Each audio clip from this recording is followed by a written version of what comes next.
cranefly orchid. Really? I wonder if that's one of, some of the craneflies breed in, not in water, but in a sort of damp areas. I wonder if it's one of those, since it's up with the orchids. That's interesting. Here's just some examples of some bigger dragonfly nymphs. So some of them can get really big. This one might be a clubtail. The clubtail ones can be really big, but I'm really not sure. I used to have the groups memorized, and now I don't anymore. But these are sort of to give you an example of how big dragonfly nymphs can get, and they can get even a little bigger than this. Let me see if I can see anything else that we need to see. Here's some other caddisfly cases. Some of them make cases out of fairly long twigs. So caddisfly cases can be pretty big, and the worms themselves, the caddisfly worms, can be pretty big. Here's more water pennies. Here is another damselfly. I'm trying to find some of the ones we haven't seen yet. Scud. We didn't see any isopods or scuds today. Here are, no, those are more mayflies. Here are scuds. This is about as big as they get. They kind of look like a shrimp. Yeah.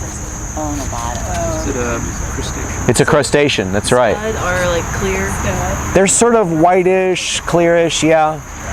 They pretty much look. Top some? What now? They come to the top some.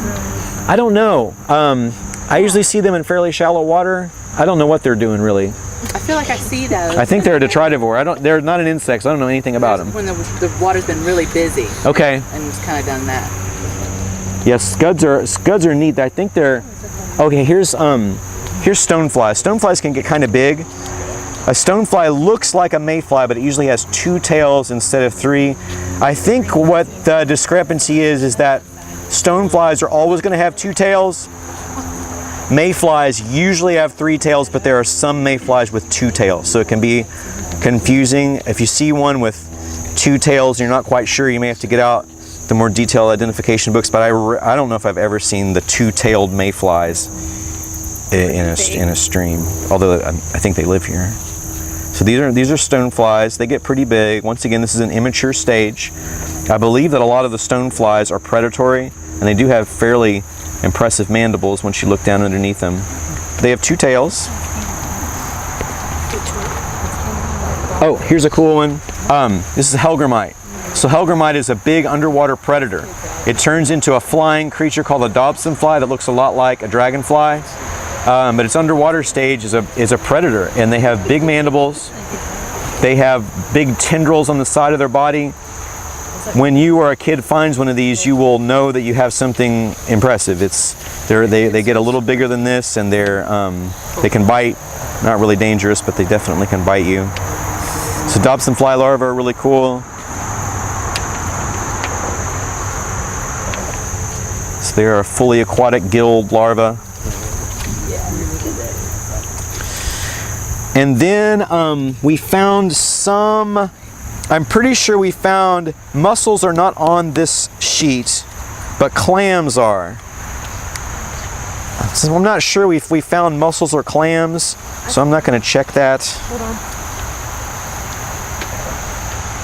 I'm actually not sure why mussels aren't on this list, because they would probably be over here if they were. There is something we had some of this. Oh. But she knows. That looks like a clam to me. Yeah,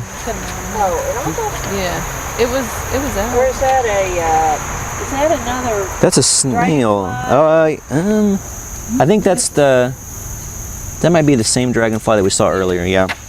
But clams and mussels definitely live in water. Mussels tend to be very sensitive. In fact, I said stoneflies are at the top of the list. Mussels might be at the very top of the list as far as the creatures that are sensitive. I almost never find live mussels in the water. I think that's a clam. This looks like a clam to me, and those are mussel shells. We didn't find any sow bugs. So a sow bug is an underwater version of just the regular roly-polies that you all see in your yards.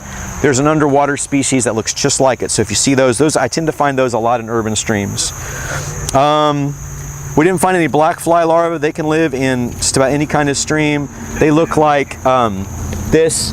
They kind of have a club shape looking to them. We did find an aquatic worm. Did everybody remember the red aquatic worm that we found? I think we're here at just the right time. That fish fly is a slightly smaller version of the Dobson fly we just saw, a different species, and they're a predator too. Midge larva, which is bloodworm. See if there's a picture of a bloodworm on here somewhere. Here's one. Bloodworms are super cool because so they look like just sort of a worm, but they're a little shorter, and you can kind of see some leg buds on them, which indicates that it's not a true worm, it's an insect. They're red. So most of these creatures are just sort of dirt colored. Why do you think a bloodworm is red? Warning? It's not. It might be a warning too, but it is not a warning. No, that'd be a good guess. It does not want to get eaten. Think of oxygen.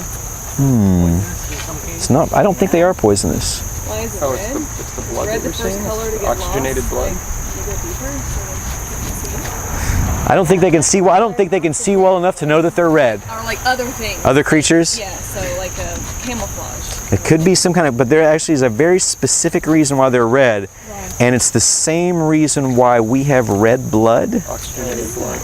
They have. So they get redder with the oxygen? They have, and I don't know if it's exactly the same thing as hemoglobin, but they have the same kinds of iron-based oxygen-gathering substances in their blood as we do. Most insects do not.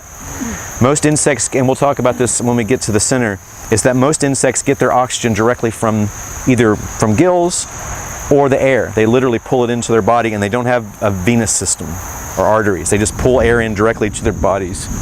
Pretty good time. But bloodworms are one of the few insects that actually have something similar to hemoglobin that allows them to suck out extra oxygen. It makes them very efficient at gathering oxygen in low oxygen areas. So they can live in just about any kind of water. I don't think we found bloodworms today. I don't think we found pouch snails or leeches. So let's go ahead and count this up and get a score because we probably need to head out. So we had, I'm terrible at math, so 1, 2, 3, 4, 5 times 3, what's that? 15. And we got 1, 2, 3 times 2, what's that? And then we got 1 times 1, which is 1. What's 7 plus 15? 22, which is not too bad. We got right on the border of good and excellent, which I thought we might get a little further this way today. And we probably maybe would have if we hunted a little bit longer.